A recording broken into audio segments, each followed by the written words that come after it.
ఏపీలో కాంగ్రెస్ పరిస్థితి ఏంటి?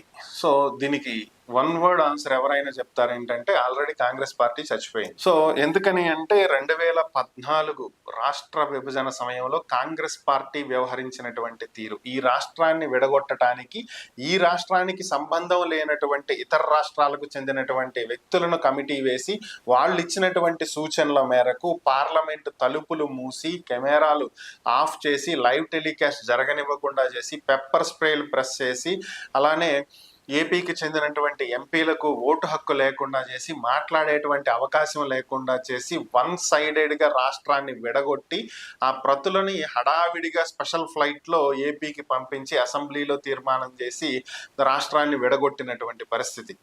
ఇది ఎంత దారుణంగా రాష్ట్రాన్ని విడగొట్టారు అనే దానికి బెస్ట్ ఎగ్జాంపుల్ ఇప్పటి వరకు కాంగ్రెస్ తరపున ఎవరు గెలవనటువంటి పరిస్థితి. ఈ కాంగ్రెస్ కి భవిష్యత్తు లేదు అని తెలిసినటువంటి కాంగ్రెస్ పార్టీకి చెందినటువంటి నేతలందరూ వచ్చి వైసీపీలో చేరి వారి రాజకీయ పునరావాస కేంద్రంగా వైసీపీని మార్చుకుని హ్యాపీగా బతుకుతున్నారు.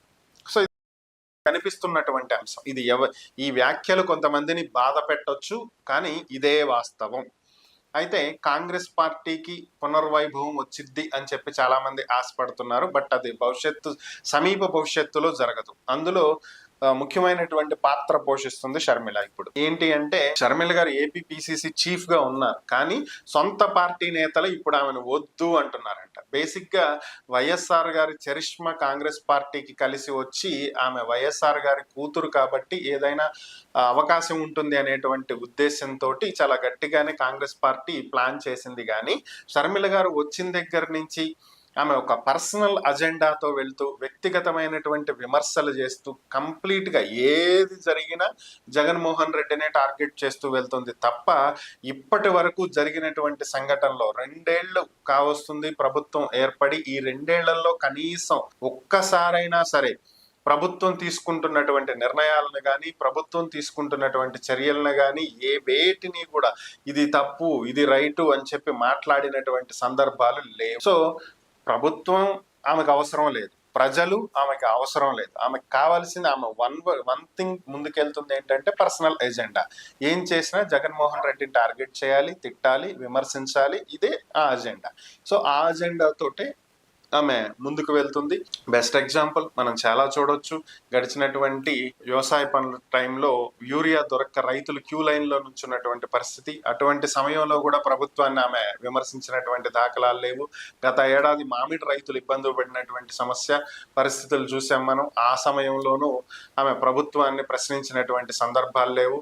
అటువంటి పరిస్థితుల్లో కూడా ఆమె జగన్మోహన్ రెడ్డిని విమర్శించింది. ఇక్కడ ఒక గోడౌన్ కట్టారు, 4 గోడలు లేపి ప్రచారం కోసం జగన్మోహన్ రెడ్డి రిబ్బన్ కట్ చేసి మ్యాంగో ప్రాసెసింగ్ యూనిట్ పెట్టానని చెప్పాడు. వాస్తవానికి ఇక్కడ ఏం జరగలేదు. సరే, అప్పుడు జరగలేదు, తర్వాత వచ్చిన ప్రభుత్వం ఏం చేస్తుంది? అది కంటిన్యూ చేయాల్సినటువంటి బాధ్యత ప్రభుత్వం మీద లేదా?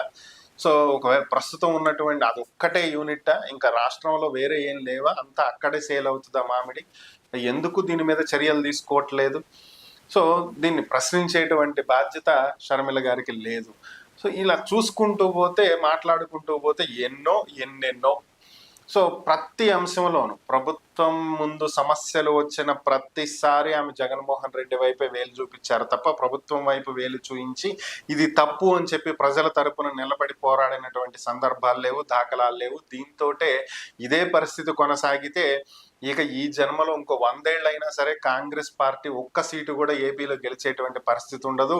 మాకు ఈ చీఫ్ వద్దు బాబు అని చెప్పి హైకమాండ్ దగ్గర మొరపెట్టుకుంటున్నారంట కాంగ్రెస్ నేతలు. మరి హైకమాండ్ దీని మీద ఏం ఆలోచిస్తుందో, షర్మిల గారిని తప్పిస్తుందో, కంటిన్యూ చేస్తుందో, ఏం చేస్తుందో చూడాలి.